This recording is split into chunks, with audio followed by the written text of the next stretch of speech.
Leviticus chapter 5 verse 1 to chapter 6 verse 7.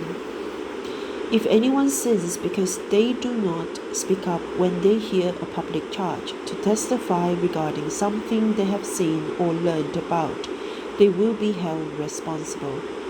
If anyone becomes aware that they are guilty, if they unwittingly touch anything ceremonially unclean, whether the carcass of an unclean animal, wild or domestic, or of any unclean creature that moves along the ground, and they are unaware that they have become unclean, but then they come to realize their guilt, or if they touch human uncleanness, anything that would make them unclean, even though they are unaware of it, but then they learn of it and realize their guilt, or if anyone thoughtlessly takes an oath to do anything, whether good or evil, in any matter one might carelessly swear about, even though they are unaware of it, but then they learn of it and realize their guilt.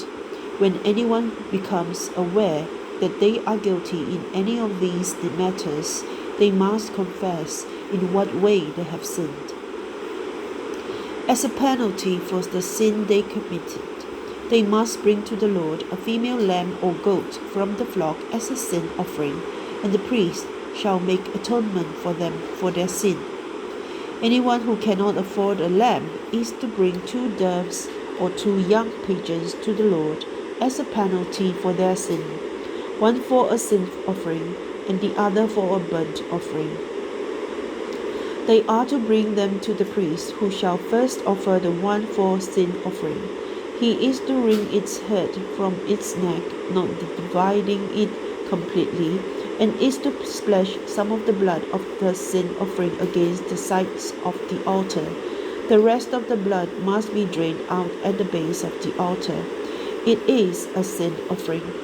The priest shall then offer the other as a burnt offering in the prescribed way and make atonement for them for the sin they have committed, and they will be forgiven.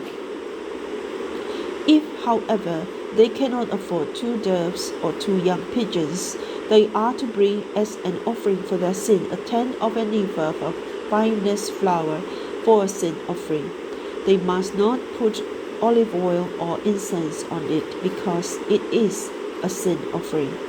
They are to bring it to the priest, who shall take a handful of it as a memorial portion and burn it on the altar on top of the food offerings presented to the Lord.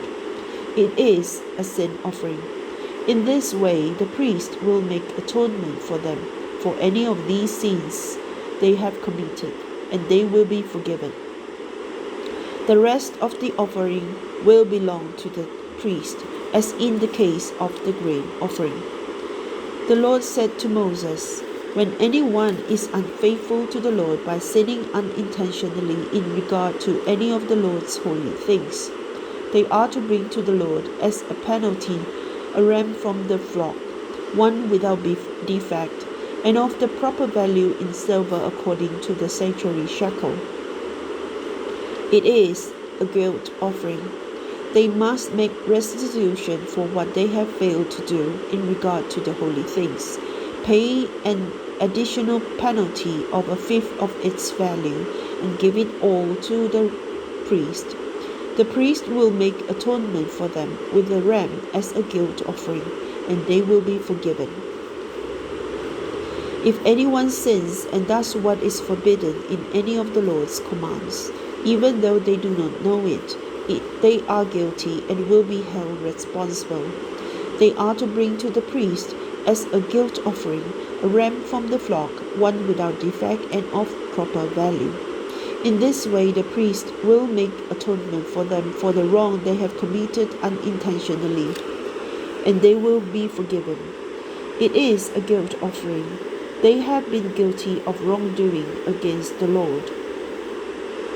The Lord said to Moses, "If anyone sins and is unfaithful to the Lord by deceiving a neighbor about something entrusted to them, or left in their care, or about something stolen, or if they cheat their neighbor, or if they find lost property and lie about it, or if they swear falsely about any such sin that people may commit, When they sin in any of these ways and realize their guilt, they must return what they have stolen or taken by extortion, or what was entrusted to them, or the lost property they found, or whatever it was they saw falsely about.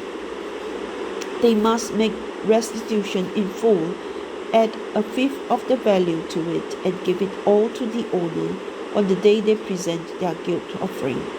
And as a penalty, they must bring to the priest, that is, to the Lord, their guilt offering, a ram from the flock, one without defect, and of the proper value. In this way the priest will make atonement for them before the Lord, and they will be forgiven for any of the things they did that make them guilty.